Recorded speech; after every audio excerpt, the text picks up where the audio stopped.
Muito boa noite, irmãos, bem-vindos. Em primeiro lugar, o meu sincero pedido de desculpas pelo meu atraso. Foi a primeira vez que me aconteceu, mas, enfim, acontece às vezes.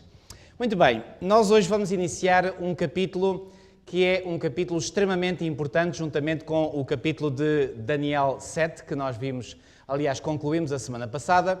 Esta semana vamos iniciar o capítulo 8, e o capítulo 8 de Daniel, eu creio que a maioria dos irmãos sabe isso, é ou está no centro da mensagem adventista. De modo que este capítulo é um capítulo extremamente importante porque ele revela a nossa identidade como adventistas do sétimo dia. E deixem-me dizer-vos que, ao contrário do que muitos hoje infelizmente pensam, a nossa identidade como adventistas do sétimo dia está muitíssimo mais ligada a Daniel 8 do que alguns possam pensar. De modo que nós hoje vamos começar, não sei se vamos terminar, não prometo já, porque às vezes quero, mas às vezes pode não acontecer, mas pelo menos eu vou tentar vermos todo o capítulo 8 de Daniel. Não trouxe propositadamente os esquemas que eu já vos apresentei aqui, aqueles esquemas que comparam os capítulos proféticos, Daniel 2 com Daniel 7, com Daniel 8, porque eu quero que nós hoje possamos analisar, e por isso quero que os irmãos possam abrir as vossas Bíblias e possamos analisar o texto em si. Mas eu creio, e sobretudo para aqueles que assistiram às primeiras sessões deste seminário, têm certamente uma vaga ideia daquele quadro em que se compara as profecias de Daniel. Eu vou só fazer assim um resumo muito rápido. Daniel 2 é o grande capítulo profético com que se inicia o livro de Daniel. E Daniel 2, através daquele sonho que foi dado por Deus primeiro ao rei Nabucodonosor e em seguida ao próprio profeta Daniel, que depois viu o sonho e recebeu de Deus a sua interpretação, pois bem, o sonho de Daniel 2 é, por assim dizer, sou eu que sou o autor desta frase, é a matriz básica para nós podermos perceber todo o conteúdo profético do livro de Daniel. O que é uma matriz básica? É, digamos, o molde. Okay? A partir desse molde vão ser acrescentados outros dados, e esses outros dados vêm de Daniel 7, vêm de Daniel 8, complementado com Daniel 9, e vêm de Daniel 11. Okay? Daniel 2 é a base, é a matriz básica. Daniel 7, já aqui disse e volto a repetir, repete a mesma sequência de eventos de Daniel 2, mas acrescenta um dado muitíssimo significativo. E esse dado é nada mais, nada menos do que quê? Quem é que se lembra? O juízo que se vê, ou que Daniel viu em visão, juízo esse que se desenrola no céu. Ora bem, também vos enfatizei que esse juízo, mencionado em Daniel 7, é-nos dito em que momento da história, no referencial da história humana, esse juízo tem lugar. Lembram-se? Porque reparem, se o Senhor não nos colocasse, digamos, não dissesse, comparado com o referencial da história humana, quando é que esse juízo se iniciaria, nós ficaríamos um pouco perdidos no tempo. Mas assim, ao conhecermos a sequência dos eventos históricos na história humana, relacionamos os eventos históricos desta terra com aquilo que se passa no céu.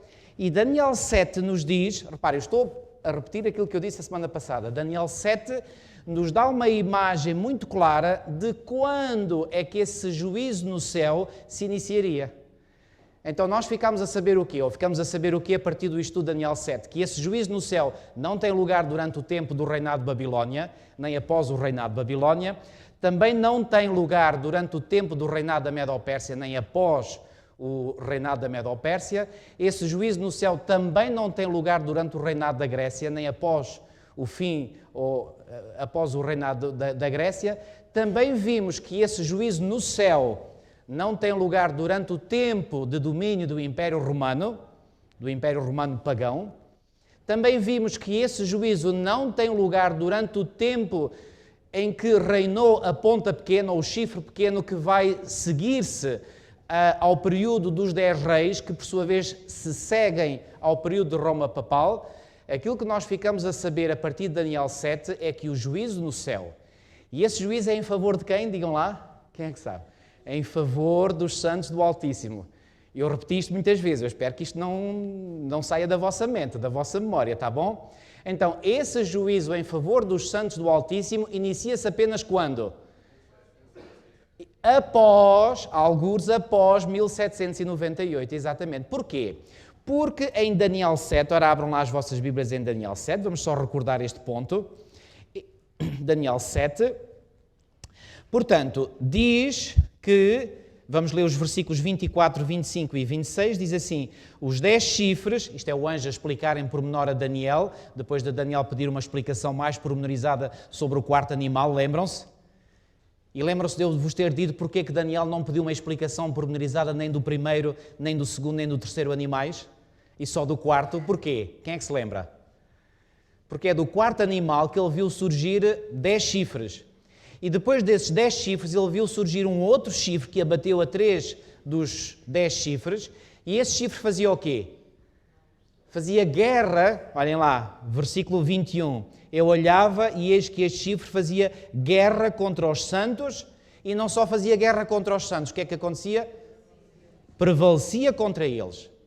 E certamente que foi esta parte da visão de tudo aquilo que Daniel viu em toda a visão dos 4 animais, foi seguramente este ponto que mais tocou o coração de Daniel. Porquê? Porque ele viu que um poder representado por um chifre pequeno, ou por uma ponta pequena, que começaria a reinar após os 10 reis, e esses 10 reis se seguiriam ao quarto animal, esse poder representado por esse chifre pequeno não só faria guerra aos santos do Altíssimo, como prevalecia contra eles. Então é por isso que Daniel pede uma explicação mais pormenorizada do quarto animal e de tudo aquilo que diz respeito ao quarto animal. Este ponto ficou claro na vossa mente, sim ou não? Ok? Muito bem. Depois, o que é que acontece? O que acontece, versículo 22, é que veio o ancião de dias e fez justiça aos santos do Altíssimo. Então reparem, já aqui nos versículos 21 e 22 nós encontramos aqui uma sequência. Aliás, eu não referi, referi no início através de um esquema.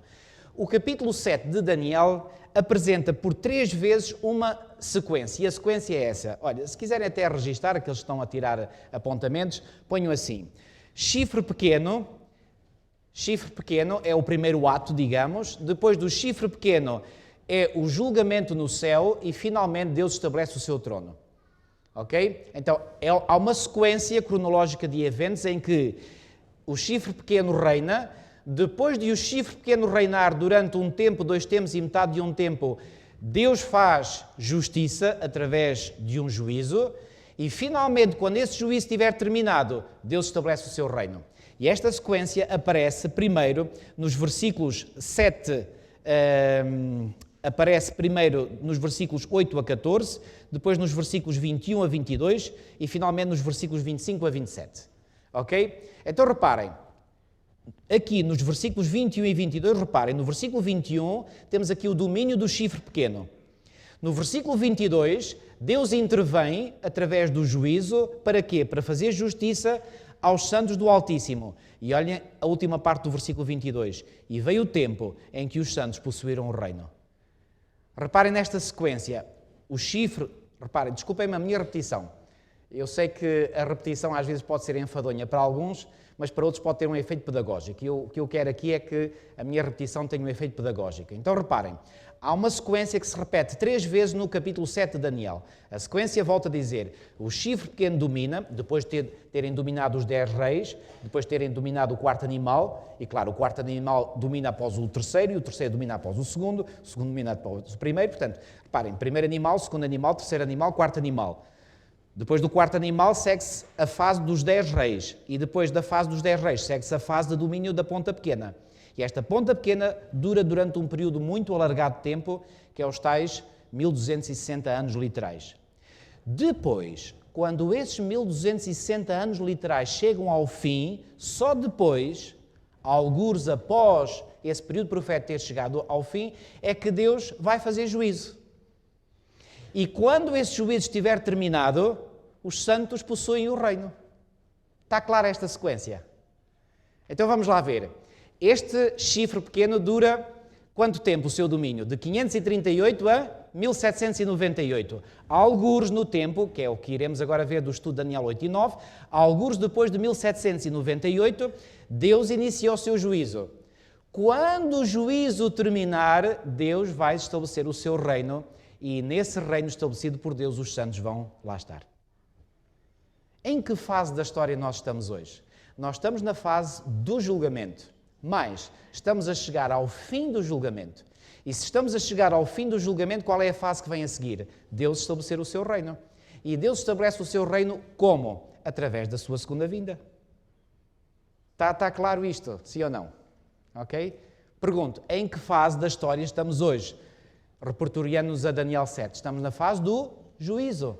Exatamente. Muito bem. Vamos então agora ao capítulo 8. Muito bem. No capítulo 8, reparem,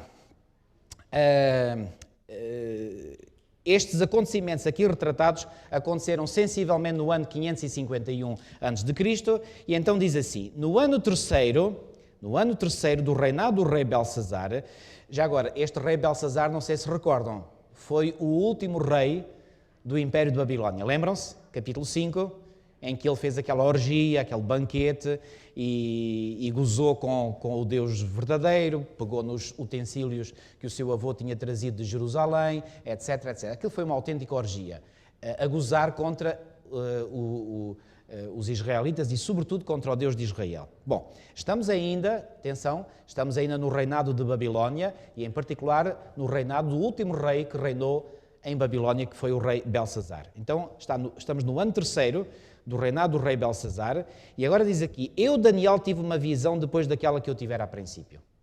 Ok? Aqui o que é que dá a entender? Dá a entender que esta visão, portanto, foi dada por Deus a Daniel, diretamente a Daniel. Agora aqui não há outras pessoas, como foi em Daniel 2. Aliás, já Daniel 7 tinha sido uma visão que Daniel tinha recebido diretamente de Deus. Agora ele recebe outra, depois daquela que eu tivera a princípio, e agora diz assim, quando a visão me veio, pareceu-me estar na cidadela de Suzã, que é a província de Elão, e vi que estava junto ao rio Ulai. Interessante. Reparem, há pormenores na Bíblia que parecem que não têm valor algum, mas está aqui um pormenor muito interessante. Já agora, se eu vos perguntar, este nome desta localidade, Suzã, diz-vos alguma coisa? Cidadela de Suzã. Diz-vos alguma coisa? Quem é que conhece? Ok. Como? Isso mesmo. A irmã falou em Mardoqueu, e Mardoqueu remete-nos a que livro da Bíblia? Ao livro de Esther. Vamos lá ao livro de Esther, capítulo 1. Esther, capítulo 1. Esther, capítulo 1. E vamos ler os 2 primeiros versículos. Já agora, não se esqueçam que o livro de Esther, qual é o contexto histórico no qual se desenrolam os acontecimentos escritos no livro de Esther? O contexto histórico é o contexto em que o Império Medo-Persa já está a dominar. Ou seja, os acontecimentos descritos no livro de Esther ocorreram já depois de Babilónia ter passado à história. Está bem? Já agora, eu não sei se já vos disse isto, mas se não disse, volto a dizer, e se já disse, volto a repetir. Os livros na Bíblia não estão apresentados em sequência cronológica dos eventos. Os irmãos já perceberam isso há muito tempo. Porquê? Porque o critério seguido pelos eruditos que organizaram os livros da Bíblia simplesmente não foi esse. Portanto, a preocupação... Reparem, é como na informática hoje. Vocês têm lá no computador vários ficheiros e têm lá uma opção ordenar ou por título, ou por ordem de entrada, ou por ordem de criação do ficheiro. Ou seja, há vários critérios para ordenar. Portanto, o critério que se foi seguido pelos eruditos da Bíblia não foi o critério cronológico. Porque se tivesse sido o critério cronológico, então teríamos tudo escrito numa ordem cronológica estrita. Não. Os livros foram organizados noutro critério, nomeadamente no critério temático. Ou seja, organizaram os livros da lei, que são os primeiros 5 livros escritos por Moisés, como sendo os primeiros. Depois puseram os livros históricos, depois os livros sapienciais, depois os livros dos grandes profetas, depois os livros dos pequenos profetas. Pronto, seguiram este critério. É um outro critério. Já agora, há uma apresentação feita por um pastor adventista norte-americano, muito interessante. Eu, por acaso, até quando vi isso, achei muito interessante essa apresentação, onde ele prova que a sequência, tal como ela está no Antigo Testamento e no Novo Testamento dos livros, tem uma razão de ser. É fascinante esse estudo. Absolutamente fascinante. Não vou entrar por aí agora, mas se os irmãos, aqueles que gostam mais de navegar na internet, forem ao YouTube, ponham lá Ivor Myers e ponham lá a história da Bíblia. Há um vídeo que já está, portanto, com as legendas em português, essas legendas em português foram feitas por uma jovem que esteve até há pouco tempo, digo esteve porque já não está, na Igreja de Canelas, e ela então fez a legendagem para português, portanto, a história da Bíblia, Ivor Myers, ok? Ivor, I-V-O-R, depois Myers, M-Y-E-R-S, Ivor Myers, a história da Bíblia. Muitíssimo interessante. E vocês irão ver que, afinal de contas, há uma razão muitíssimo significativa pela qual os livros da Bíblia estão na sequência em questão. Bom, mas como disse, não vou entrar por aí agora. Bom, livro de Esther, estava eu a dizer, portanto, o período da história em que os acontecimentos no livro de Esther estão descritos, portanto, é já no Império Medo-Persa. E diz aqui, nos dias de Assuero, o Assuero que reinou desde a Índia até a Etiópia. Vejam a grandeza deste reino, deste império. Desde a Índia, não sei se estão a visualizar na vossa mente o mapa mundi, desde a Índia até a Etiópia. Ou seja, tinha ali uma grande faixa, portanto, de longitude deste reino. Sobre 127 províncias. Naqueles dias, assentando-se o rei Assuero no trono do seu reino. E onde é que ficava o trono do seu reino? Que está onde? Cidadela de Suzã. Cá está a nossa cidadela de Suzã. Então, o que é que ficava na cidadela de Suzã? Precisamente o trono do reino de quem? Do reino de Assuero. E Assuero era um monarca medo-persa. Então, quando Daniel recebeu a visão que vem relatada em Daniel 8, onde é que lhe pareceu estar? Na cidadela de Suzã. Vamos ler mais uma vez o versículo 2. Quando a visão me veio, pareceu-me, reparem, porque é que ele diz pareceu-me? Porque Daniel está a ter uma visão. Daniel não está lá, literalmente, em pessoa, na cidadela de Suzã. Ele foi levado em espírito até à cidadela de Suzã. E por isso ele diz, pareceu-me estar na cidadela de Suzã. Bom, mas a cidadela de Suzã, como acabámos de ver, tem um significado histórico muito, muito importante. É que lá, na cidadela de Suzã, ficava nada mais, nada menos do que o centro, o trono do Império Medo-Persa. Bom, e sabem, este facto só por si, embora pareça um detalhe sem qualquer significado, tem um grande significado. É que isto já mostra que os acontecimentos relatados aqui na visão que Deus deu a Daniel e relatados no capítulo 8, começam precisamente no tempo do Império Medo-Persa. Embora a visão, escutem-me o que eu vou dizer, embora a visão que Daniel recebeu, ele a tenha recebido no tempo do Império Babilónico, porque foi nos dias do rei Belsazar, os acontecimentos descritos nessa visão vão se iniciar no tempo do Império Medo-Persa. Por isso é que no capítulo 8 de Daniel já não é feita menção à Babilónia. Embora Daniel, quando recebeu a visão, repito, ainda estivesse a viver no tempo de domínio do Império Babilónico. Fiz-me entender ou isto criou confusão? Eu vou repetir, desculpem lá. Daniel recebe a visão ainda no tempo do Império Babilónico, no tempo do reinado do rei Belsazar. Mas os acontecimentos que ele vê na visão só se iniciam, ou iniciar-se-ão, já quando? No tempo do Império Medo-Persa. Por isso ele é levado em espírito para a cidadela de Suzã, porque lá em Suzã é onde está o trono do monarca Medo-Persa. E, portanto, vai ser a partir do tempo da Medo-Pérsia que os acontecimentos escritos em Daniel 8 se vão, portanto, iniciar. Está claro este ponto? Muito bem. Portanto, vou ler mais uma vez o versículo 2. Portanto, quando a visão me veio, pareceu-me estar eu na cidadela de Suzã, que é a província de Elão, e vi que estava junto ao rio Ulai. Este rio Ulai era certamente o rio que passava lá perto da cidadela de Suzã. Ok? Versículo 3. Então levantei os olhos, e agora aqui ele começa a descrever a visão que lhe foi dada, e vi, e eis que diante do rio, qual rio? O rio Ulai, lá em Suzã, estava um carneiro, o qual tinha 2 chifres, e os 2 chifres eram altos, mas um mais alto do que o outro, e o mais alto subiu por último. Bom, reparem, ele vê este carneiro a subir do rio. O rio era o rio Ulai, e esse rio Ulai era lá da cidadela de Suzã.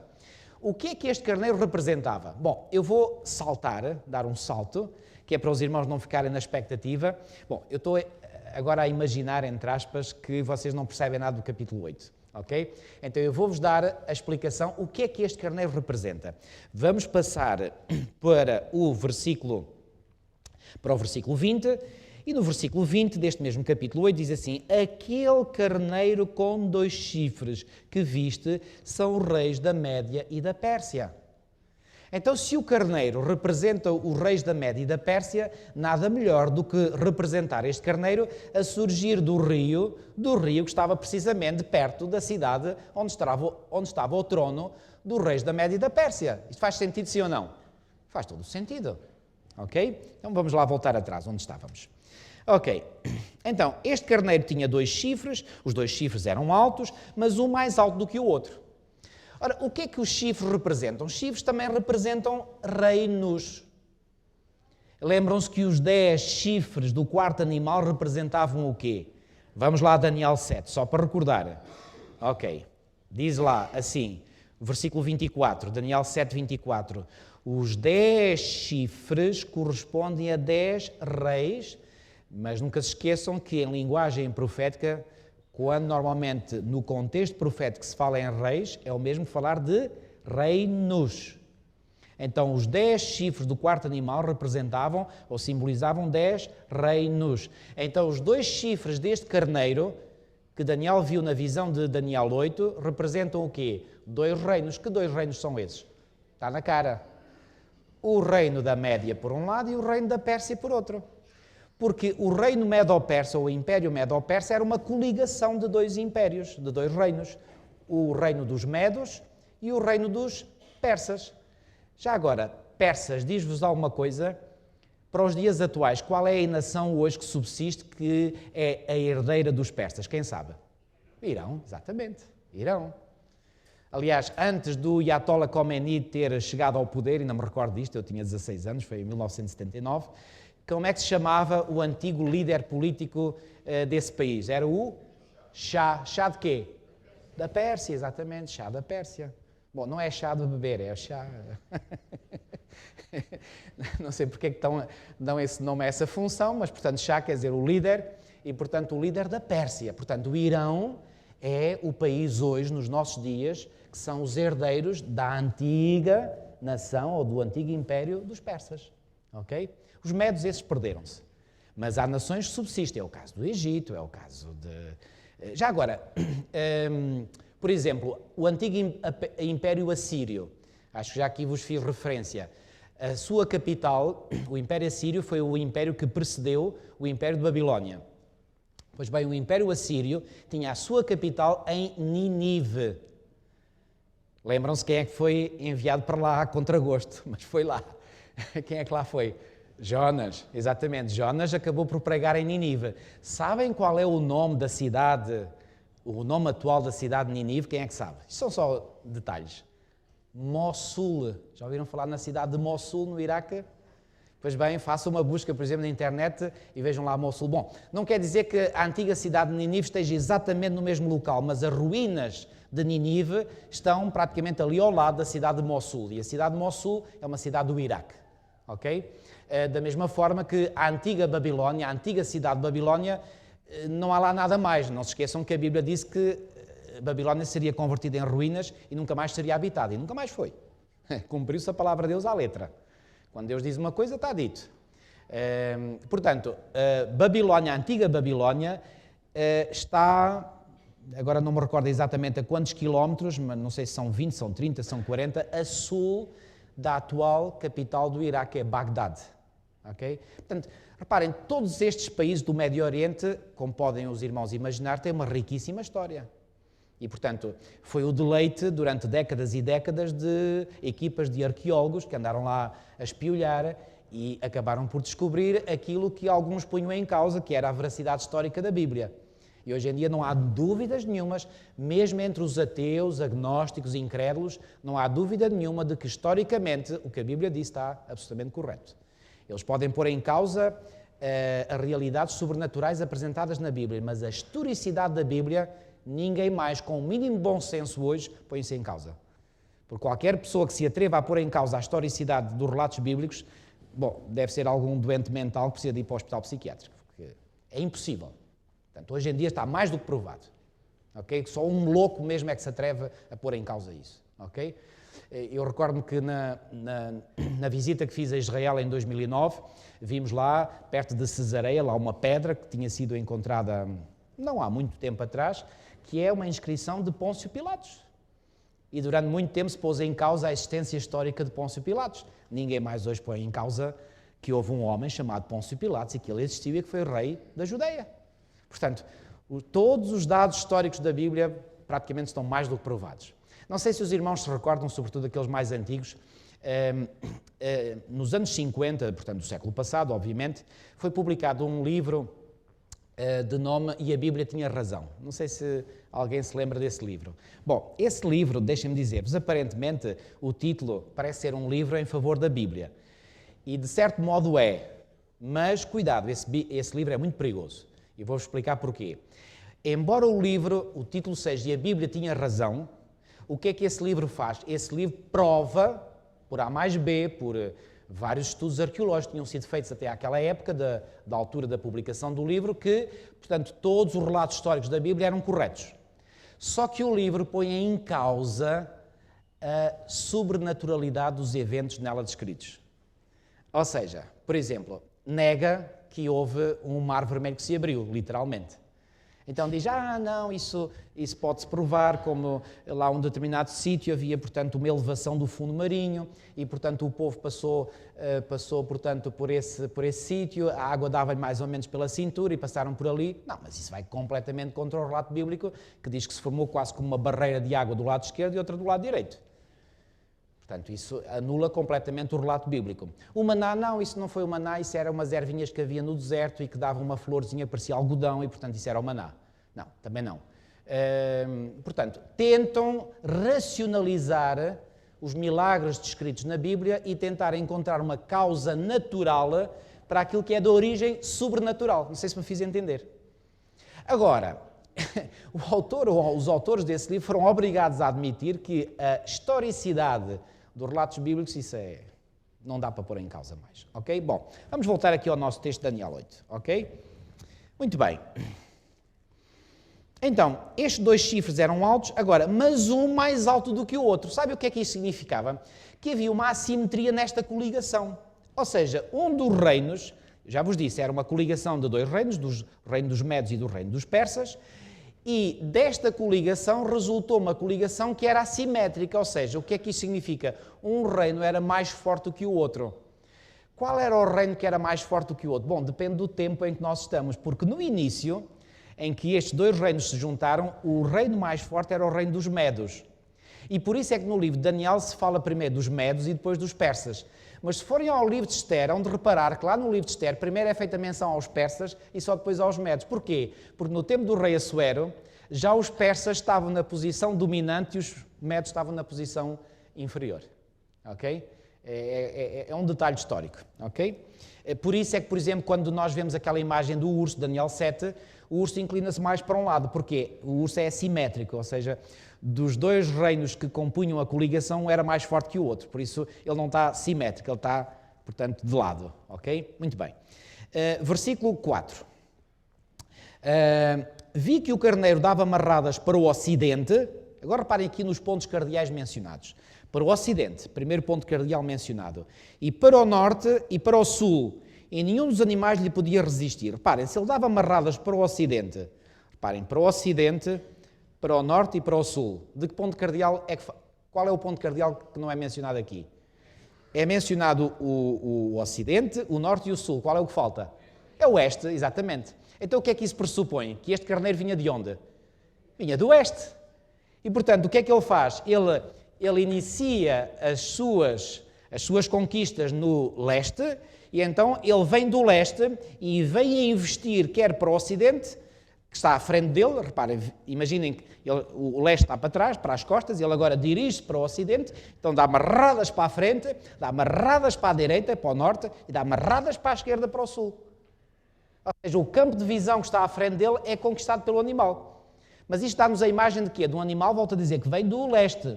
E ao vir do leste, ele dá amarradas para a frente, para o lado direito e para o lado esquerdo, para o ocidente, para o norte e para o sul. Está este ponto claro, sim ou não?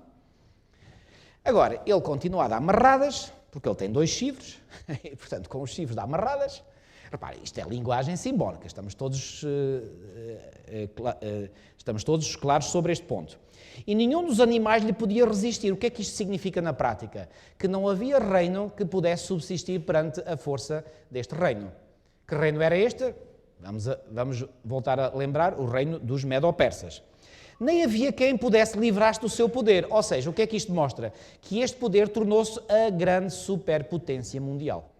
O que é uma superpotência? É um reino que adquire preponderância sobre todos os outros reinos. Reparem, quando se fala de uma superpotência, não quer dizer que os outros reinos deixaram de existir. Não, o que quer dizer é que outros reinos podem existir. Simplesmente a superpotência é o reino dominante. Ok? Portanto, no tempo da Babilónia, outros reinos existiam, só que Babilónia dominava sobre todos eles. No tempo da Medo-Pérsia, a Medo-Pérsia era a superpotência da época. Outros reinos existiam, mas a Medo-Pérsia dominava sobre todos eles. Hoje estamos a caminhar para uma situação muito idêntica. Quem é o carneiro ou o bode de hoje? Tem alguma dúvida? É a águia norte-americana. Portanto, os Estados Unidos hoje imperam cada vez mais. Isso não significa que outras nações não existam, outros reinos não existam, apenas significa que os Estados Unidos dominam sobre todo o mundo. E se alguém tem dúvidas sobre isso, eu só faço um pedido. Abram mais os olhos e vejam mais as notícias para se perceberem disso, porque isto é mais do que óbvio. Só não vê quem não quer. Ok? Muito bem. Versículo 5. Estando eu observando, eis que um bode... E agora de onde é que vem o bode? O bode vem do sentido oposto àquele que o carneiro vinha. Quer dizer, o carneiro vem do leste e dá marradas em direção ao ocidente. Mas agora vem exatamente do lado do ocidente um bode. Será que o carneiro vai ter força para enfrentar este bode que vem de frente? Isto vai ser choque frontal. Olhem aqui. Versículo 5. Estando eu observando, eis que um bode vinha do ocidente sobre toda a terra, mas sem tocar no chão. O que é que isto quer dizer? Sem tocar no chão quer dizer que vinha a voar. Reparem, mais uma vez, estamos a usar linguagem simbólica. Então, reparem, um bode vinha a voar, sem tocar no chão. Se vinha a voar, o que é que isto pressupõe? Vinha devagar ou vinha depressa? Vinha depressa. Então, o que é que esta imagem que vinha no ar sem tocar no chão pressupõe? Que este bode vinha a grande velocidade. O que é que isto significa na prática? Que as conquistas que este bode estava a fazer eram conquistas rapidíssimas. Portanto, estava a fazer muitas conquistas e de forma rápida. Mas sem tocar no chão. Este bode tinha um chifre notável entre os olhos. Só um. Mas olha, com este um, ele foi capaz de derrotar o outro que tinha dois. Versículo 6. Dirigiu-se ao carneiro que tinha os dois chifres, o qual eu tinha visto diante do rio, e correu contra ele com todo o seu furioso poder. Viu chegar perto do corneiro e, enfurecido contra ele, o feriu e lhe quebrou os dois chifres, pois não havia força no carneiro para lhe resistir. E o bode o lançou por terra e o pisou aos pés, e não houve quem pudesse livrar o carneiro do poder dele. Repare, aquele carneiro que parecia invencível, que dava amarradas para o ocidente, para o norte e para o sul, de repente aparece-lhe um bode pela frente e esse bode dá cabo do carneiro completamente, espezinho, e não houve quem pudesse socorrer o carneiro. O carneiro ficou arrumado, digamos assim. Agora, que bode é este? Vamos mais uma vez ao versículo 22, ao versículo 21, aliás. Já tínhamos lido o versículo 20, que diz assim: aquele carneiro com dois chifres que viste são os reis da Média e da Pérsia, mas o bode peludo é o rei da Grécia. E agora reparem, a Grécia, olhando para o mapa mundi, mesmo o mapa mundi de hoje, a Grécia, relativamente ao sítio onde estava a sede do poder dos Medo-Persas, a Grécia fica bem a ocidente. Então reparem, a Medo-Pérsia começou a fazer as suas conquistas a partir lá do sítio onde estava e começou a fazer as suas conquistas para o ocidente. Mas entretanto surge um poder do ocidente, nomeadamente na Grécia, e agora vai fazer o contra-ataque. Okay? Apanha este carneiro pela frente e dá cabo dele. Então diz aqui que o bode peludo é o rei da Grécia, o chifre grande entre os olhos é o primeiro rei. Já agora, quem foi o primeiro rei deste Império Grego? Pois bem, isto é história universal. Toda a gente sabe isto. Quem foi? Alexandre. Alexandre, conhecido como Alexandre Magno, ou Alexandre o Grande. Magno quer dizer grande, ok? Portanto, Alexandre o Grande. Atenção que o chifre não representa o rei Alexandre. Porquê? Porque rei, eu já vos disse, que é sinónimo de reino. O chifre não representa Alexandre. O chifre representa o reino do qual Alexandre era o monarca. Vocês estão a pensar assim, pastor, deixe lá desses preciosismos de linguagem. Não é um preciosismo de linguagem, é que esta é a realidade. para ser rigoroso do ponto de vista técnico, e nós analisarmos a profecia como ela é, nós temos que dizer o chifre grande aqui representado não é Alexandre, como alguns dizem. É o reino do qual Alexandre era o monarca. Assim como a cabeça de ouro, quando Daniel disse tu és a cabeça de ouro, não era o rei Nabucodonosor em si, mas o reino de Babilónia do qual Nabucodonosor era o monarca. Fiz-me entender? Ou eu estou a ser muito... Eu volto a dizer, o chifre aqui mencionado não é a pessoa em si do Alexandre, mas o reino do qual Alexandre era o monarca. Está certo? Está claro? Muito bem, continuando. Então, voltando lá atrás onde nós ficámos. Portanto, versículo 8, foi aqui que nós ficámos. O bode, portanto, que agora já sabemos quem é, portanto, Alexandre com o seu primeiro monarca, o bode é a Grécia com o seu primeiro monarca Alexandre, o bode se engrandeceu sobremaneira e na sua força quebrou-se-lhe o grande chifre. E em seu lugar saíram 4 chifres notáveis para os 4 ventos do céu. O que é que aconteceu? Houve aqui algo que aconteceu. Então, reparem, normalmente, reparem bem, quando se diz que este chifre representa Alexandre, que Alexandre morreu e no seu lugar reinaram os seus 4 generais no seu lugar. Bom, isto é factual, isto é facto, mas o que é correto do ponto de vista técnico da profecia é dizer que o reino de Alexandre quebrou-se-lhe, ou seja, caiu por terra, e no seu lugar 4 reis ou 4 reinados se levantaram dentro do próprio Império Grego. Não sei se me faço perceber, ok? Então, quando diz aqui, portanto, quebrou-se-lhe, o que é que aconteceu? Alexandre efetivamente morreu, e morreu muito jovem, com 33 anos de idade. Imaginem, com 33 anos ele já tinha feito uma série de conquistas, e foram conquistas muito rápidas, daí aquela imagem do bode que voava. Foram conquistas rapidíssimas. Com 33 anos ele morreu. Quando ele morreu, pois bem, quem era o sucessor? Pois bem, os seus principais generais, que eram 4, Cassandro, Lisímaco, agora não me lembro dos nomes dos outros 2, não interessa. Eles começaram a disputar entre si qual deles é que seria o sucessor de Alexandre. E como nenhum deles, dos 4, conseguiu levar a melhor, finalmente o que é que aconteceu? O reino da Grécia foi dividido em 4 partes. Ou seja, o reino representado primeiro pelo único chifre, agora este chifre foi quebrado, ou seja, o reinado grego de Alexandre foi quebrado, e em seu lugar surgem 4 reinos dentro do Império Grego. Ok?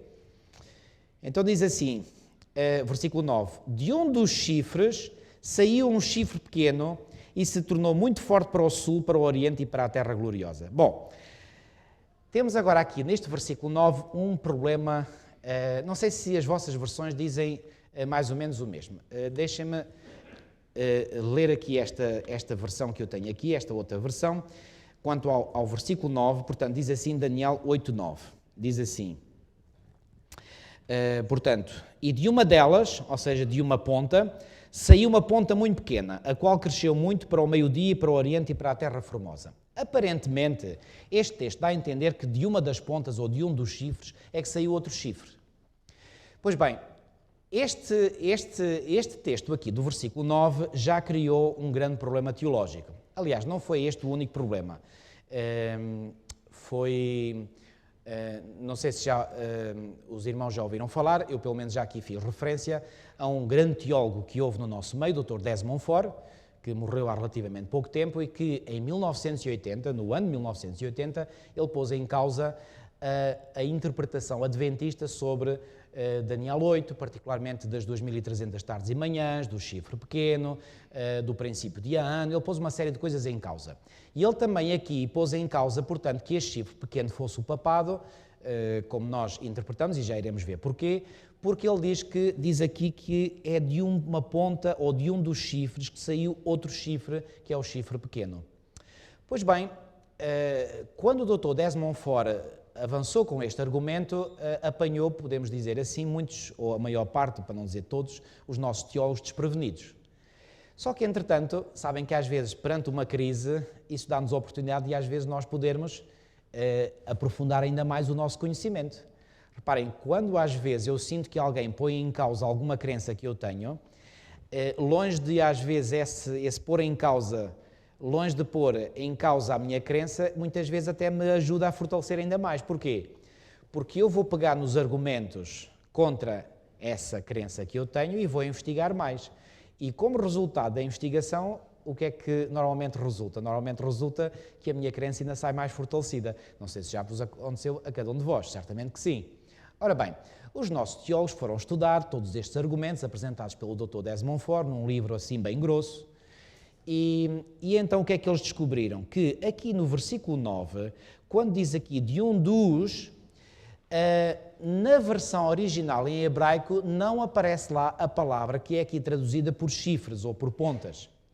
Só diz de um dos. Só que, reparem bem, no versículo 8 diz assim, eu vou ler mais uma vez o versículo 8, diz assim, o bode se engrandeceu sobremaneira, e na sua força quebrou-se-lhe o grande chifre, e em seu lugar saíram 4 chifres. É feita aqui referência aos chifres. E depois diz assim, para os 4 ventos do céu. Irmãos, eu agora não vou aqui entrar em grandes pormenores técnicos, porque isto seria talvez um bocadinho enfadonho para vós, mas há aqui um pormenor muito interessante. Há aqui no versículo 8 a menção a chifres e a ventos. Muito sinceramente não me lembro qual é a palavra no hebraico que é masculina e que é feminina. Mas não sei se chifres, reparem, chifres e ventos em português é tudo masculino. Os chifres, os ventos, ok? Mas em hebraico, uma palavra é masculina e a outra é feminina, ok? Agora, sinceramente, não posso precisar se é chifres que é masculino e ventos feminino ou se é o inverso, mas pouco importa. O que é certo é que quando o versículo 9 diz de um dos, e depois não diz chifres foi aqui apresentado, quando diz de um dos, imaginem o seguinte, vamos supor a seguinte situação, no versículo 9, chifres é masculino e ventos é feminino. Quando aqui no versículo 9 diz de um dos, diz assim, de uma das quê? De uma das ventos, feminino. Então, a correlação de género entre o versículo 8 e o versículo 9 mostra que quando no início do versículo 9 diz de um dos, faz uma correlação em género com não os chifres, mas os ventos. Então, a tradução correta deveria ser de um dos ventos e não de um dos chifres. Está claro este ponto, sim ou não? Eu vou repetir. Porquê que chegou-se a esta conclusão? Porque a correlação de género entre o que é dito no versículo 8, chifres e ventos, a correlação de género da proposição que aparece no início do versículo 9 é para ventos e não para chifres. Mas cá está chifres, exatamente. Mas é uma tradução errónea. O que deveria estar é de um dos ventos. Ora, de um dos ventos, que ventos? De um dos pontos cardeais surgiu o quê? Um chifre pequeno. Ou seja, o chifre pequeno não surge de um dos 4 chifres antigamente. Ele sai de um dos ventos. E sabem porquê? Porque este argumento de que este chifre pequeno sai de um dos chifres, reparem, um dos 4 chifres era um reinado grego. Ora, é a partir desta interpretação que se justifica que este chifre pequeno é Antíoco Epifânio. Porquê? Porque Antíoco Epifânio realmente existiu no tempo do reinado do Império Grego. E se fosse realmente de um dos reinados gregos, saísse outro chifre, então esse outro chifre sairia da Grécia. E aí havia base para acreditar na teoria do Antíoco Epifânio. Não sei se fiz perceber. Então reparem, já estão aqui a ver, através destas outras versões, que existem versões bíblicas onde não aparece a palavra chifres. O que é mais correto, porque no original a palavra chifres não aparece. Só diz de uma delas. Delas o quê? Delas dizendo respeito ao que diz anteriormente. Mas anteriormente temos um masculino e um feminino. Só que diz uma delas é feminino. Se é feminino, temos que ir procurar o feminino no versículo anterior. E o feminino no versículo anterior não é dos chifres, mas sim dos ventos. Isto tomando o pressuposto que é o feminino. Ok. Então, reparem, é um pormenor, mas um pormenor com muita importância, que mostra que, afinal, este chifre pequeno não é a continuidade de um dos 4 chifres do bode, mas é um chifre que aparece num local dos ventos, num ponto cardeal, e que não tem relação com os 4 chifres anteriores do bode. Está este ponto claro? Ok? Ou isso fez muita confusão? Ok, vamos avançar. Então, este chifre, então, portanto, pequeno, tornou-se muito forte para o sul, para o oriente e para a terra gloriosa. Já agora, esta expressão terra gloriosa é uma expressão técnica que se refere à Palestina, ou seja, o local onde habitava o antigo povo de Israel. Depois diz assim: cresceu até atingir o exército dos céus. Alguns do exército das estrelas lançou por terra e os pisou. Sim, engrandeceu-se até ao príncipe do exército, dele tirou o sacrifício diário e o lugar do seu santuário foi deitado abaixo. Bom, aqui temos muita coisa para esmiuçar, ok? Ora bem, que reino se seguiu? Ora bem, vamos lá ver isto de forma muito pausadamente para ficar tudo claro na nossa mente. Então reparem, nós temos, nesta visão de Daniel 8, um primeiro animal que Daniel vê em visão. Que animal é esse? É o carneiro, exatamente. E o carneiro, já vimos, representa ou simboliza o quê? Os reis da Média e da Pérsia. Segue-se ao domínio do carneiro o domínio de um bode. Bode esse que vem do ocidente e que vai e choca com o carneiro, dá cabo do carneiro. O que é que isso significa? A passagem do reino dos Medo-Persas, que dominavam a política mundial, para o reino da Grécia. Ok? E quem é que começa a reinar no tempo dos gregos? É Alexandre Magno. Mas, entretanto, Alexandre Magno e o reinado que ele dominava caem pela morte de Alexandre Magno. No seu lugar surgem 4 reinos, ou seja, o Império Grego subdivide-se em 4 partes. Ok? Agora, quando este Império Grego passa à história, qual é o império que vem a seguir? É o Império Romano, exatamente. Então, esta ponta pequena aqui descrita refere-se a Roma, mas refere-se a Roma em 2 fases. A fase pagã, que é a primeira fase, e a fase papal, que é a segunda. Ora, nesta expansão horizontal, reparem bem o que é que diz aqui. Eu vou chamar a vossa atenção aqui. Olhem aqui, portanto, versículo 9. De um dos ventos, agora podemos dizer isto, saiu um chifre pequeno e tornou-se muito forte para o sul, para o oriente e para a terra gloriosa. Que tipo de expansão é que vemos aqui este chifre pequeno a fazer? É uma expansão, podemos dizer, na horizontal, ou seja, na conquista do território. Sabem que fase é que isto denota? É a fase pagã de Roma. Roma está a expandir-se em termos humanos. Ok? Mas, logo a seguir, diz que cresceu até atingir o exército dos céus. Ou seja, além da expansão horizontal, para onde é que agora este chifre se expande? Para cima. Agora eu pergunto, em termos práticos, qual é o reino que pode expandir-se para cima? Até atingir o exército dos céus. Qual foi o reino até aqui que tinha feito isso? Nenhum tinha feito. Mas agora este, representado pela ponta pequena, ele começa a dirigir-se para cima.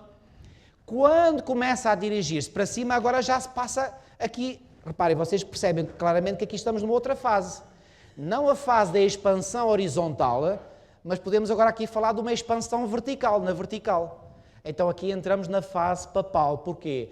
Porque na fase papal, e isso já vimos na descrição da ponta pequena ou do chifre pequeno em Daniel 7, essa ponta pequena fala palavras contra o Altíssimo. E cuida em mudar os tempos e a lei. Ou seja, aqui já não é um tipo de conquista horizontal de outros reinos humanos, aqui procura conquistar o próprio reino de Deus. Então, claramente, muitos eruditos têm percebido que nesta fase da ponta pequena, estamos aqui na fase de Roma papal. Está claro isto? Porquê? Mais uma vez, porque Roma papal, essa sim, ela procurou engrandecer-se. E olhem aqui o versículo 11. Sim, engrandeceu-se, reparem, no versículo 10 ainda, cresceu até atingir o exército dos céus, alguns do exército das estrelas lançou por terra e as pisou. Reparem, isto denota um poder espiritual. Versículo 11, sim, engrandeceu-se até ao príncipe do exército. Quem é o príncipe do exército? O príncipe do exército é Jesus Cristo. Ou seja, quis se igualar ou suplantar o próprio Senhor Jesus Cristo. qual foi o poder humano ao longo da história que ousou fazer isto? Pois bem, foi Roma papal, não houve outro. Ok? Então reparem, engrandeceu-se até ao príncipe do exército, dele tirou o sacrifício diário. Que sacrifício diário é este? Era aquele sacrifício que diariamente se fazia, se oferecia no santuário israelita. Ok? E depois diz aqui mais o seguinte, portanto, o sacrifício diário e o lugar do seu santuário foi deitado abaixo. Bom, aqui nunca mais me esqueço que numa das aulas de teologia do livro de Daniel, o nosso professor diz-nos assim, aqui também há um erro de tradução. E que erro de tradução é este? É que no hebraico há uma palavra que é makom e makon. Transliterado para a nossa língua temos M-A-K-O-N, makon, e makom, M-A-K-O-M. Ou seja, uma palavra termina em N, a outra em M. Uma dessas palavras refere-se a lugar, a outra refere-se a função. Ora, só uma diferença de uma letra no final. O que está no original não é que a ponta pequena deitou abaixo o lugar do seu santuário, porque a ponta pequena não podia ir ao céu e deitar lá abaixo o santuário. Reparem, este santuário, já iremos perceber mais à frente, não era o santuário nesta terra, mas o santuário celestial, porque este poder estava a levantar-se contra o príncipe do exército, certo? Então reparem, este poder não deitou abaixo o lugar do santuário, mas sim a função do santuário. E qual é a grande função que se exerce no santuário? É que o príncipe do exército atua como nosso intercessor no santuário. Agora, a grande pergunta é esta, mas como é que este poder conseguiu ter poder para deitar por terra a função do santuário? Bom, na prática, na realidade, não interferiu com Cristo, porque Cristo está lá no céu, o santuário está lá no céu, e um poder humano não consegue chegar ao céu literalmente. Como é que este poder conseguiu, então, na prática, fazer cessar, por assim dizer, a função do santuário, ocultando essa função intercessora de Cristo aos olhares dos seres humanos? E como é que este poder conseguiu fazer isto? Nada mais, nada menos, quando Roma papal tentou esconder diante dos olhos do povo o papel intercessório de Cristo no santuário celestial e substituí-lo pelo ministério do padre, do sacerdote, na missa, e as pessoas virem a ele, confessarem-se a ele como sendo ele o intercessor. Foi isto que Roma fez. Estão a perceber o que vem aqui claramente escrito? Portanto, a função em si não foi deitada abaixo, e muito menos o lugar do santuário. Mas, na prática, reparem, como é que eu posso comparar isto? Reparem, imaginem que vocês têm um telemóvel na mão. Estão aí fora, está a rede disponível. Só que o vosso telemóvel tem um problema qualquer, ganhou lá um problema, uma avaria, e não consegue apanhar a rede. A partir do momento que vocês não conseguem apanhar a rede com o vosso aparelho, o que é que vale a rede estar disponível à vossa volta? Vocês não têm acesso à rede. Ou seja, a rede está lá, ela está a funcionar. E outras pessoas que têm os aparelhos a funcionar bem podem usar a rede. Mas vós não podeis porquê? Porque o vosso telemóvel está avariado. Então reparem, o que é que aconteceu? Na prática, Cristo não deixou de atuar no santuário celestial. Ele continuou sempre. Mas a partir do momento em que essa função fica escondida, fica oculta aos olhos do povo, na prática, para cada uma das pessoas que habitava nesta terra, é como se Cristo não tivesse a interceder por nós no santuário celestial. Está claro este ponto? Então, volto a dizer, com todos estes detalhes, com todas estas informações, o que é que nós podemos dizer acerca desta ponta pequena, ou deste chifre pequeno? É Roma. Roma que se seguiu à Grécia. E reparem, já sabemos isto de Daniel 7, já sabemos isto de Daniel 2. Esta Roma, repito, tem duas fases. Uma primeira fase em que ela se expande horizontalmente, é a fase da Roma pagã, e depois temos uma segunda fase em que Roma se expande verticalmente, atenta contra Cristo, atenta contra a função de Cristo no santuário celestial. Portanto, estamos aqui na fase Roma papal, sem qualquer dúvida. Ok? Agora, não se esqueçam que é este poder que faz guerra contra os santos do Altíssimo e que perturbou muito a Daniel, lembram-se? Vamos associar as duas coisas. E agora, reparem bem, diz aqui o versículo 12. O exército e aqui, reparem, este exército é o exército do povo de Deus, lhe foi entregue com sacrifício diário por causa das transgressões e deitou por terra a verdade. É preciso mais comentários para esclarecer quem foi o poder que deitou por terra a verdade? E o que fez prosperou. Bom, mas já lá tínhamos lido no versículo 21 do capítulo 7 que prevalecia contra eles. Então, claramente, temos aqui a descrição clara, nítida, sem qualquer margem para dúvidas de Roma papal. E o que fez prosperou. E agora reparem, versículo 13. Depois ouviu um santo que falava. E disse outro santo àquele que falava. Ou seja, o que é que Daniel ouve aqui? Ele não vê, ouve.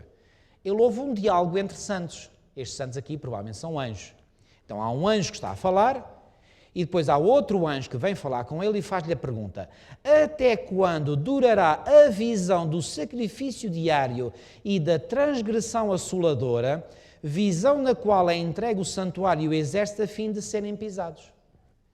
E agora a resposta que ele vai ouvir é: ele me disse, até 2300 tardes e manhãs e o santuário será purificado.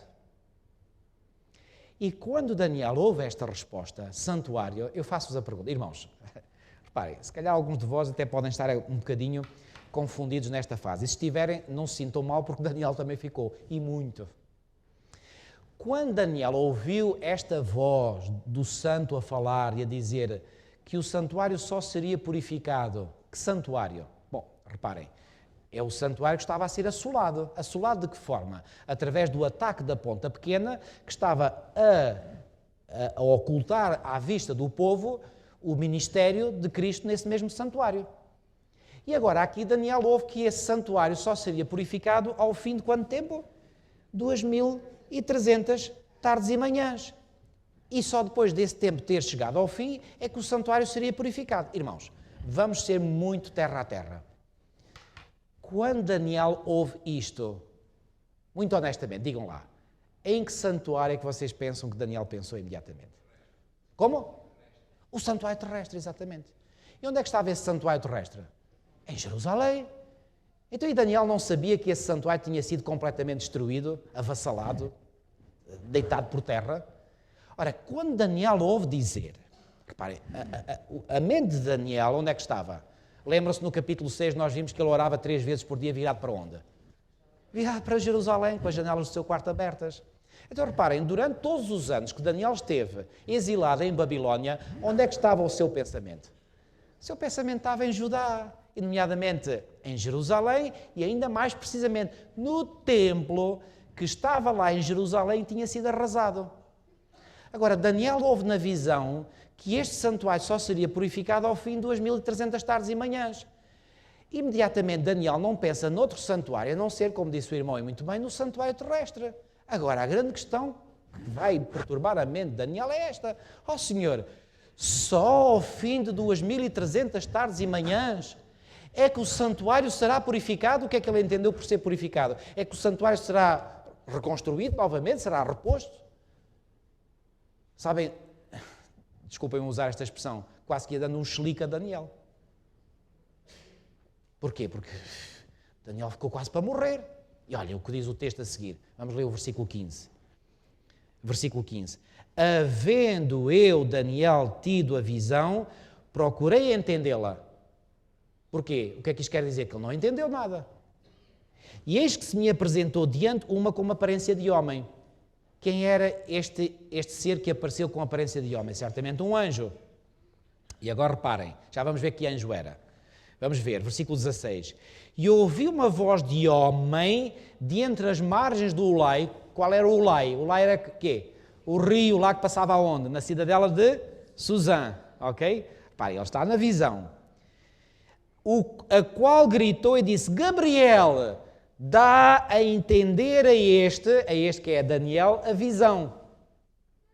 E agora, Gabriel, o anjo Gabriel, já agora, sabem, Ellen White diz que Gabriel substituiu o lugar de quem? Sabem quem? Lúcifer. Exatamente. Podem imaginar o ódio que Lúcifer tem a Gabriel. Versículo 17. Veio, pois, para perto de onde eu estava. Ao chegar ele, fiquei amedrontado e prostrei-me com o rosto em terra. Reparem, isto mostra o grande respeito que Daniel sentia pelos seres celestes, nomeadamente pelos anjos de Deus. e prostrei-me com o rosto em terra, mas ele me disse, entende, filho do homem, pois esta visão se refere ao tempo do fim. Ou seja, o que é que o anjo imediatamente diz? Daniel, não fiques preocupado, tenta pelo menos agora que se faça luz na tua mente, porque aquilo que acabaste de ouvir não é para os tempos imediatos, isto é para quando? É para o tempo do fim. E isto, enfim, na visão do anjo, provavelmente já iria aliviar o coração de Daniel, porque assim Daniel ficaria aliviado daquele pensamento que lhe ocorreu imediatamente, que o santuário em Jerusalém só pudesse ser purificado ao fim deste tempo todo. Já agora, faço já aqui uma pausa para dizer o seguinte. Daniel ouviu este tempo, 2300 tardes e manhãs. Sabe uma coisa? O tal indivíduo que há bocadinho eu referi, Dr. Desmond Ford, diz que este tempo não é um tempo profético. Se este tempo não é um tempo profético, então reparem, 2300 tardes e manhãs, isto corresponde a 2300 dias literais. Ora, 2300 dias literais, se os irmãos fizerem as contas, não demora muito tempo, isto dá 6 anos, 3 meses e agora não me lembro quantos dias. Eu faço-vos a pergunta, só para a vossa reflexão. Se Daniel tivesse interpretado este tempo profético que ouviu como sendo um tempo literal, vocês acham que ele teria ficado muito preocupado? Eu acho que se estivesse no lugar dele, sabem o que é que eu teria feito? Eu teria dado saltos de alegria. Ao fim de 6 anos e 3 meses, o santuário estaria novamente a funcionar. Quer dizer, ele estava em ruínas. Iria ser reconstruído para aí em 5, 6 anos, ao fim de 6 anos e 3 meses, estava a funcionar novamente. Eu, se estivesse no lugar de Daniel, eu teria dado saltos de alegria. Mas porquê que Daniel não deu saltos de alegria e, pelo contrário, ficou mais para baixo? Porque ele não interpretou esse tempo como sendo um tempo literal, mas sim como um tempo profético. E como interpretou esse tempo como sendo um tempo profético, ele não interpretou isso como sendo 6 anos e 3 meses literais, interpretou esse tempo como sendo 2300 anos literais. E se é 2300 anos literais, agora aqui ele tinha razão para ter o tal chelique que eu vos falei. Conseguem perceber estes pormenores, estes detalhes?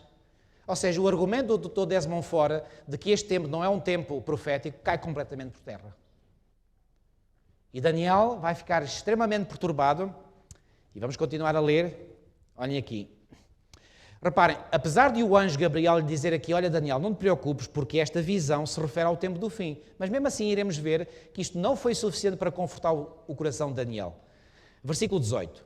Falava ele comigo quando caí sem sentidos, rosto em terra. Ele, porém, me tocou e me pôs em pé no lugar onde eu me achava. Ou seja, é como se ele tivesse um desmaio. Eu falei em chelique, mas afinal não estou a exagerar. Ele tem mesmo um chelique. Porque ele diz aqui, caí sem sentidos, rosto em terra. E disse, eis que te farei saber o que há de acontecer no último tempo da ira, porque esta visão se refere ao tempo determinado do fim. Mais uma vez aqui o anjo a dizer claramente, Daniel, por favor, não fiques assim tão abatido, porque isto vai acontecer só daqui a muito tempo. Mas só que Daniel continua abatido porque ele não consegue perceber que, afinal de contas, o templo... Reparem, Daniel continuava a pensar no templo em Jerusalém.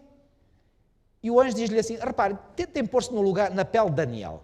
O anjo vem e diz-lhe uma vez e depois, segunda vez, olha Daniel, isto refere-se ao tempo do fim. Reparem, aparentemente isto era para aliviar Daniel, ou, na realidade era para aliviar Daniel de uma angústia que ele estava a sofrer. Só que isto, em vez de aliviar a angústia, ele trouxe mais angústia. Quer dizer, o anjo vinha acabar de confirmar que o santuário em Jerusalém só iria ser restabelecido no tempo do fim. Coitado do Daniel. Irmãos, ponham-se no lugar de Daniel. É que Daniel tinha o coração no seu povo, tinha o coração na sua santa cidade, como vai ser mencionado no capítulo 9, tinha o coração no seu templo. Como é que ele agora... E reparem, Daniel fica tanto mais preocupado que o mensageiro que está a dar esta novidade não é um mensageiro humano, é um mensageiro celeste. Então o mensageiro celeste não diz a mentira, só diz a verdade. Daniel acredita no que o anjo lhe está a dizer. E é precisamente por ele acreditar que ele fica perturbado. Reparem, versículo 20. Aqui começa a explicação que o anjo dá. Já lemos o versículo 20 e 21, vamos ler novamente. O que é que aqui o anjo começa a explicar? O anjo começa a explicar toda a visão que Daniel teve no capítulo 8. Então começa a explicar o que era o carneiro que ele tinha visto, e diz, aquele carneiro com 2 chifres que visto são os reis da Média e da Pérsia, mas o bode peludo, versículo 21, é o rei da Grécia, o chifre grande entre os olhos é o primeiro rei, que já vimos que era o reinado de Alexandre, o ter sido quebrado, levantando-se 4 em lugar dele, significa que 4 reinos, olha aqui, reinos, está lá ou não está a palavra reinos? Não é reis, é reinos. Reinos se levantarão deste povo, qual povo? Do primeiro povo, ou seja, do reino de Alexandre, mas não com força igual à que ele tinha. Mas no fim do seu reinado, no fim do reinado de quem? No fim do reinado do bode, quando os prevaricadores acabarem, levantar-se-á um rei, ou seja, quando terminar o reinado do anterior, levantar-se-á um outro rei. Estão a ver que há aqui uma passagem de um reino a outro? Então lá, no versículo 9, não se pode dizer que seja uma solução de continuidade, que um chifre dos 4 dá lugar a outro chifre, mas é de um dos ventos é que sai o novo chifre. Está agora mais claro esta interpretação?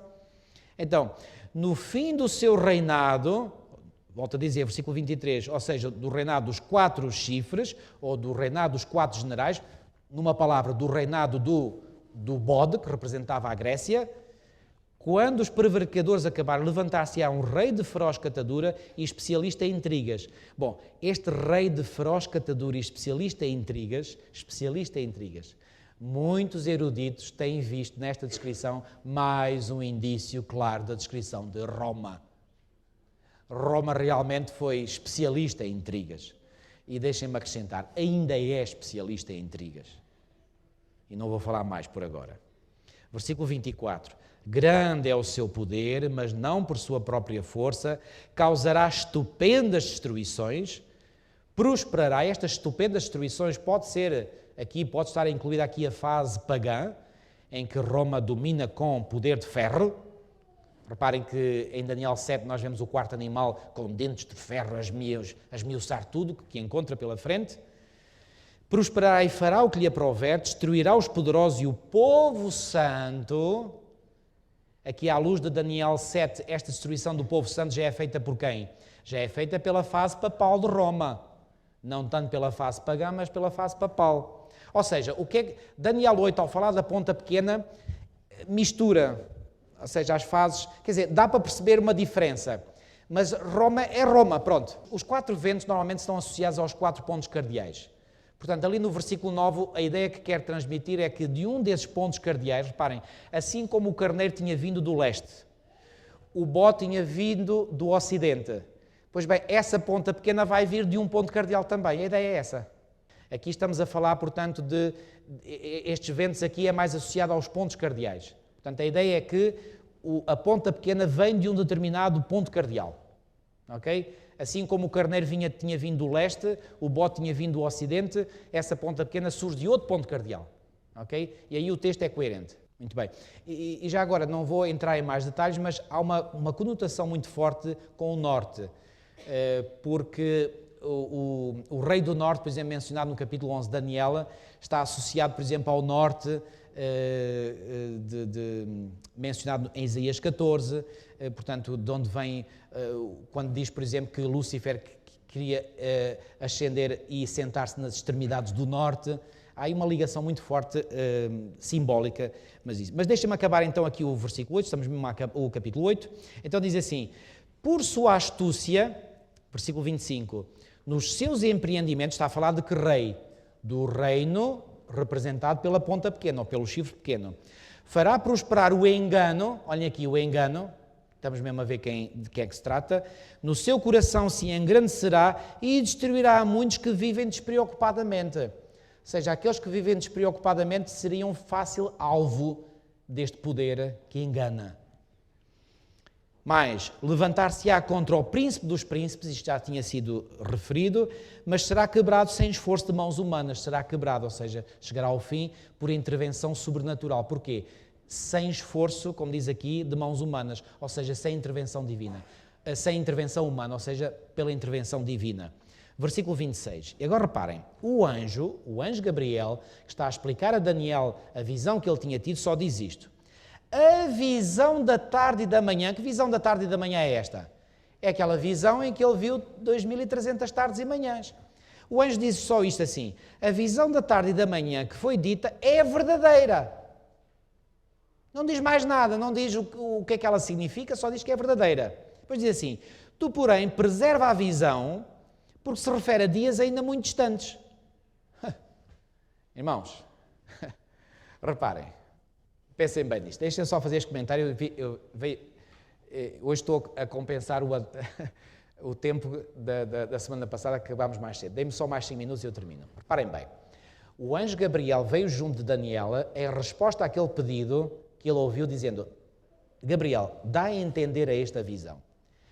E Gabriel vem, coloca-se junto de Daniela. Daniela, ao princípio, ele até lhe dá, perde as forças, cai. O anjo vai lá junto dele, anima-o novamente, coloca-o sobre os seus pés e agora vai-lhe dar a explicação. E explica-lhe o que é o carneiro. Ficou alguma coisa por explicar do carneiro? Nada. Foi dada uma explicação completa do que é o carneiro. Portanto, Daniel não se pode dizer que ele ficou com dúvidas quanto ao carneiro. Porquê? Porque o anjo explicou-lhe tudo a respeito do carneiro. Mas, depois vinha o bode na visão. E o anjo também explicou a Daniel tudo que dizia a respeito ao bode. Mas, em relação ao bode, o anjo explicou-lhe o que é que significava o primeiro chifre, o que é que significava a quebra desse chifre e o aparecer no lugar desse chifre 4 chifres.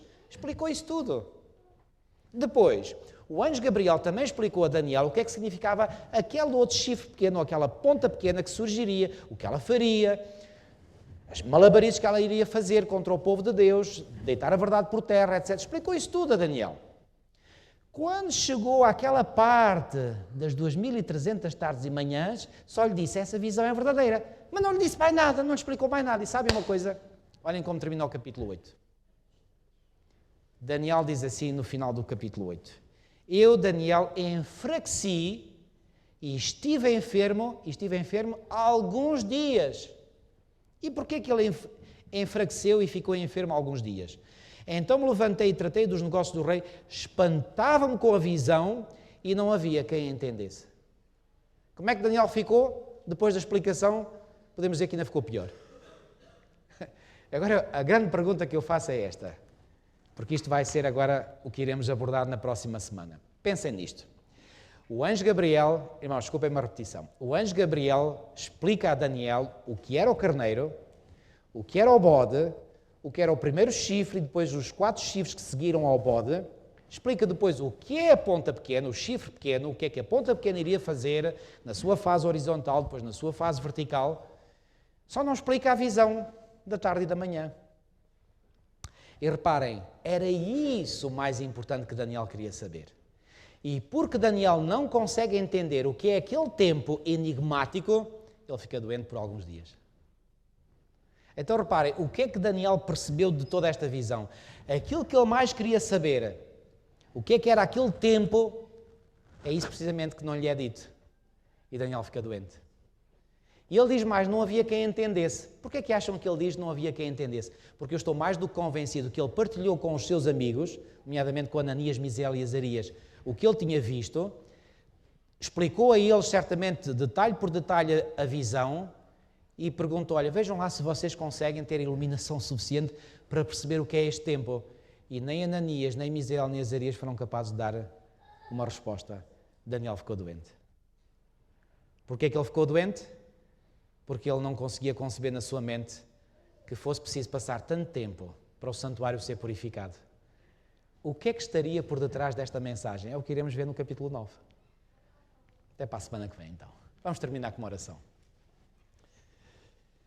Nosso querido e amado Pai que estás nos céus, ó Senhor, que viagem maravilhosa nós acabamos de fazer através da Tua Palavra. Através da Tua revelação que Tu entendeste por bem dar aos Teus servos e nomeadamente ao Teu servo Daniel. Ó Senhor, esta visão é uma visão cheia de significado para cada um de nós hoje.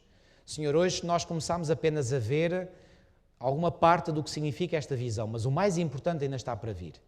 Certamente que alguns hoje sairão daqui talvez um bocadinho frustrados de não terem entendido mais a fundo, mas Daniel também ficou. E ficou tão frustrado que ele adoeceu e adoeceu por vários dias por não conseguir entender a visão da tarde e da manhã. Senhor, com a Tua ajuda e pelo Teu Espírito, ajuda-nos a compreender essa mesma visão a partir da próxima semana. Fica connosco, Senhor, livra-nos todo o mal, aumenta em nós o gosto pelo estudo da Tua Palavra e que, ao compreendermos os grandes mistérios revelados nela, que o nosso coração, Senhor, se possa encher de alegria e de satisfação. Tudo isto nós te pedimos e pela fé te agradecemos, em nome de Jesus. Amém.